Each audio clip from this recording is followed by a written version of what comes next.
that's good that I'm doing in this time. Yeah, nice.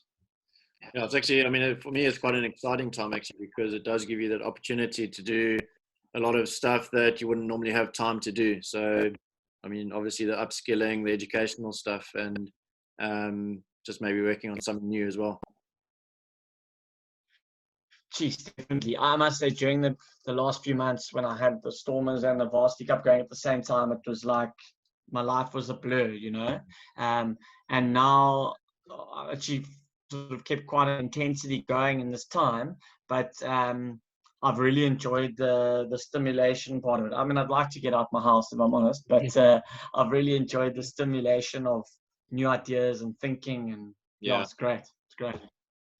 Last one, we'll end off with you. You mentioned that you're doing a lot of reading or educational stuff. Would you, your top 2 sort of resources at the moment that you'd recommend to people?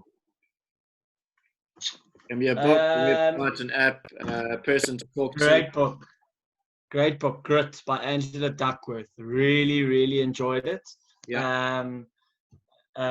Massive in sport, this concept of grit, but just the way she writes, lots of stories, lots of anecdotes. I loved it.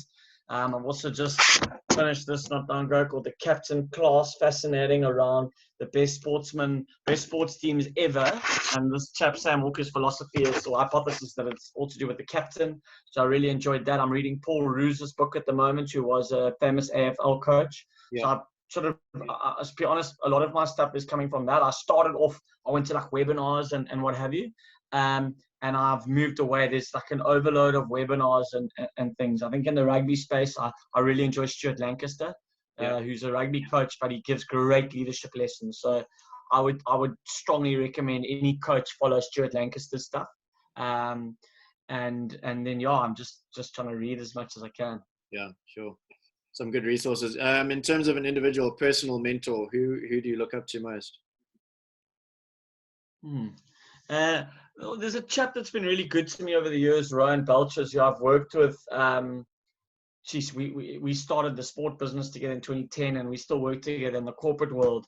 He's always been like a friend and mentor, and he's been great for me in terms of asking me the right questions at the right time, challenging me a lot. In fact, it's going to be the subject of my next little 60-second video tomorrow. Nice. So I think he's been really good. I like to talk hockey about, everyone has KPIs. I talk about KPRs, which are key performance relationships.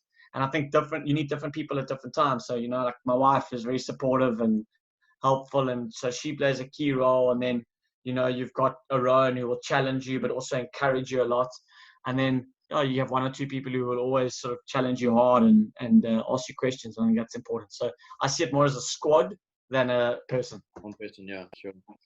Okay, I promise. Last one, just to wrap it all up. So, successful team. What are the main sort of themes that you would look to or look for?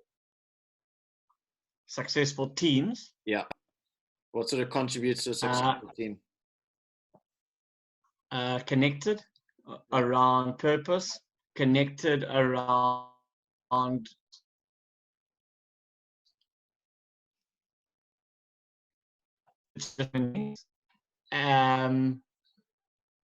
well led. Yeah. I was trying to be short and concise. I can go much longer if you want. No, that's good. I'd say the triple connection, and exceptionally well.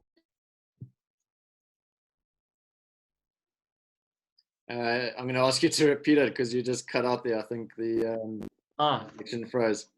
Just give me the three connections. Connected around the purpose, connected around the goals, and then connected as human beings. And then the last one is exceptionally well led, skillfully led. Yeah. Cool. Just one question I've got coming through. It says, how do you improve buy-in from other staff?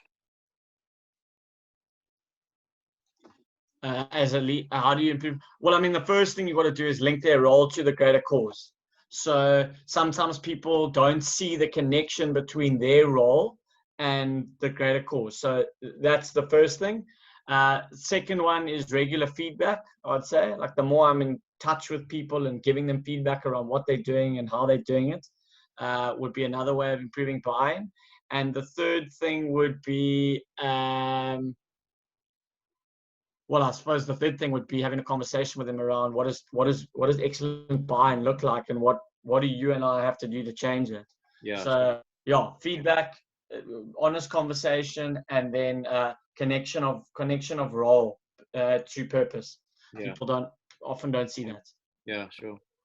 Interesting. I think, Tom, I could speak to you forever, but I'm going to have to cut it off, I think.